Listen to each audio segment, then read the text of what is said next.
गंगापूर तालुक्यातील 58 गावे वाळूज महानगर न्यायालयात जोडण्यास तीव्र विरोध।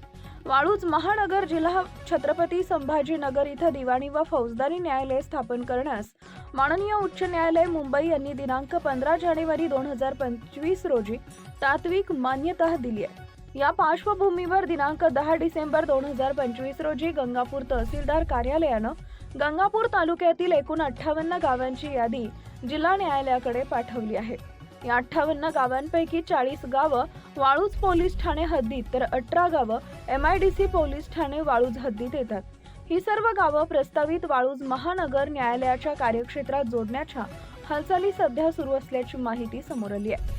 मात्र गंगापूर तालुक्यातील ही सर्व 58 गावं वाळूज महानगर न्यायालयात समाविष्ट केल्यास तालुक्यातील नागरिकांची मोठी गैरसोय होणार असल्याची तीव्र प्रतिक्रिया नागरिक, वकील व सामाजिक संघटनांकडून व्यक्त होती आहे।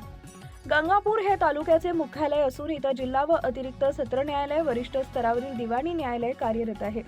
याशिवाय तहसील कार्यालय, दुय्यम निबंधक रजिस्टर कार्यालय, भूमी अभिलेख कार्यालय, कृषी विभाग, पंचायत समिती तसेच इतर महत्त्वाची शासकीय कार्यालय गंगापूर इथं आहेत। उपविभागीय अधिकारी कार्यालय वैजापूर इथं असून महसूल प्रकरणाच्या सुनावणीसाठी उपजिल्हाधिकारी दर बुधवारी व गुरुवारी गंगापूर तहसील कार्यालयात उपस्थित राहतात।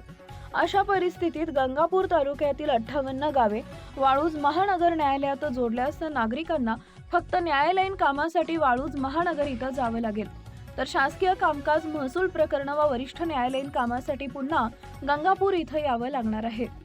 यामुळे पक्षकार, शेतकरी, महिला व ज्येष्ठ नागरिक यांचं आर्थिक नुकसान होऊन मानसिक त्रास सहन करावा लागेल अशी भावना व्यक्त होतीये। न्याय सुविधा सुलभ करण्याऐवजी अधिक गुंतागुंतीच्या ठरतील असा आरोप करत या निर्णयाला शहर व तालुक्यातून विरोध होत असून प्रशासनानं याबाबत फेरविचार करावा।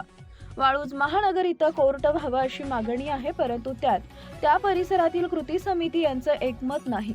काचेचे म्हणजेच वडगाव कोल्हाटी इथं व्हावं, जे गाव संभाजीनगर, औरंगाबाद तालुक्यात आहेत। काहींनी ते सिडको कार्यालयात व्हावे अशी मागणी केली आहे आणि त्याबाबत जोडण्याचा विचार असणाऱ्या गावानं विरोध सुरू केला असून तसे ग्रामपंचायत ठराव घेत आहे। या सर्व बाबी खूप महत्त्वाच्या आहेत। गंगापूर न्यायालयात 9 मार्च 2025 रोजी जिल्हा सत्र न्यायालय व दिवाणी वरिष्ठ न्यायालय स्थापन झाले असून वकील संघ गंगापूर यांनी सतत पाठपुरावा केला आहे। परंतु आता वाळूज इथं जर कोर्ट स्थापन झालं तर त्यात गंगापूर न्यायालयात कार्यक्षेत्रात असलेल्या 58 गावे वाळूज महानगर कोर्टाला जोडलं जाईल। त्यामुळं त्या 58 गावातील लोकांना महसूलच्या कामासाठी गंगापूर इथं यावं लागणार आहे। वकील संघटनेची मागणी, न्यायालयीन व महसूल यंत्रणा एकाच ठिकाणी असणं गरजेचं आहे। गंगापूर इथं सर्व कामं एकाच ठिकाणी करता येतात, त्यामुळं 58 गावं जर वाळूज महानगर या प्रस्तावित न्यायालयाला जोडली तर लोकांचा हाल होईल व गैरसोयीचं होईल। त्यामुळे गंगापूर इथं नव्यानं स्थापन झालेले सत्र न्यायालय व दिवाणी वरिष्ठ न्यायालय ओस पडेल।